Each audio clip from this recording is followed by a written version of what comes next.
பெருமாள் சொன்னார்கள், ஒரு மனிதனுடைய மரணத்திற்கு பிறகு 3 விஷயம் தான் வரும். நாம் இந்த உலகத்தில் சம்பாதித்த சொத்துக்களோ, ஒரு பெயரோ, புகழோ, வேற எதுவும் வராது, பணமோ எதுவும் வராது.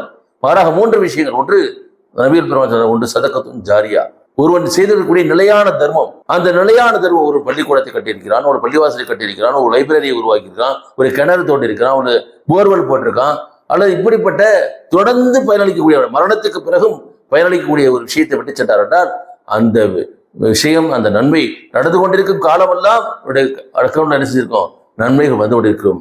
இது ஒன்று. இரண்டாவதாக அவன் கற்றறிந்த கல்வி, அந்த கல்வி அவனோடு நிறைவடைந்துவதில்லை. அவன் கல்வி அது கூட ஒரு விதமான ஒரு வக்ஃபு தான் நான் சொல்லுவேன்.